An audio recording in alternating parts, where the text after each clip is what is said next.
people have with education, that you're learning facts, you're learning information, but you're not learning how to use your own mind. Yeah, well, here's something that's really interesting about that.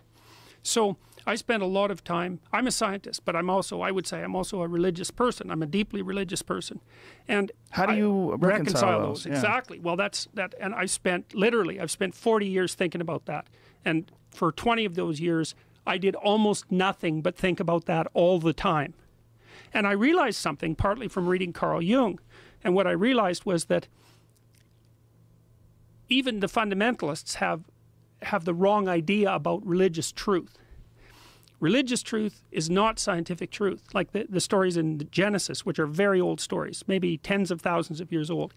They're obviously not scientific theories because the people who wrote them weren't scientists. We didn't have science until about 500 years ago. So the idea that the stories in Genesis are scientific theories is it's just false on every possible front.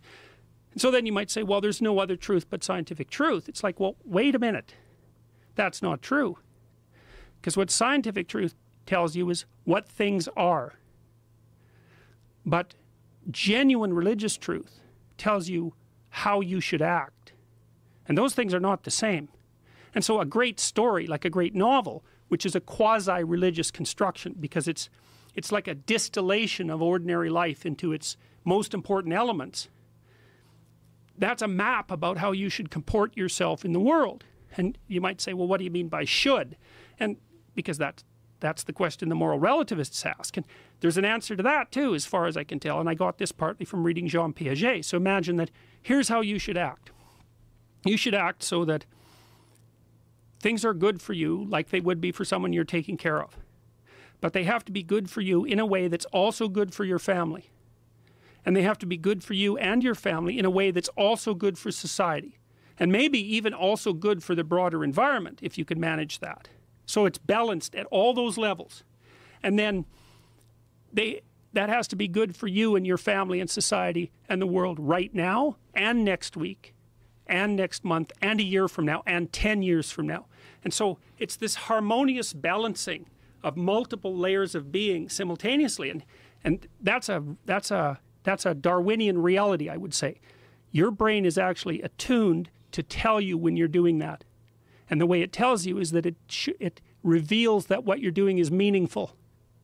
That's the sign that your nervous system is adapted to do this. It's adapted to exist, I would say, on the edge between order and chaos. And chaos is where things are so complex you can't handle it, and order is where things are so rigid that it's too restrictive. In between that, there's a place that's meaningful, where you're partly stabilized and partly curious, and you're operating in a manner that increases your scope of knowledge. So you're inquiring and growing, and at the same time you're stabilizing and renewing you, your family, society, nature, now, next week, next month, and next year. And when you have an intimation of meaning, then you know you're there. And I can give you an existential demonstration of that. So imagine that each of these levels of existence, the way I just laid them out, are like patterns. They're patterns within patterns within patterns within patterns, and there's a way of making all that harmonious. That's what music models. That's why music is so meaningful. You know, you take a beautiful orchestral composition, and all the instruments are doing different things at different levels, but they all flow together harmoniously, and you're right in the middle of that as a listener, and it fills you with a sense of, it's almost like a sense of religious awe, even if you're a punk rock nihilist, you know. And the reason for that is because the music is modeling the manner of being that's harmonious. It's the proper way to exist. And religious writings in the deepest sense, so those are archetypal writings, are guidelines to that mode of being. So they're not true like scientific truth is true. I think of them as they're hyper true or meta true. It's like we take the most true things about your life, and then we take the most true things about 10 other people's lives, and we amalgamate them into a single figure, and that would be like a literary hero. And then we take 1,000 literary heroes, and we extract out from each of them what makes the most heroic person. That's a religious deity. That's what Christ is. He's a meta hero, and that sits at the bottom of Western civilization. And his archetypal mode of being is true speech. That's the fundamental idea of Western civilization, and it's right. Now, when you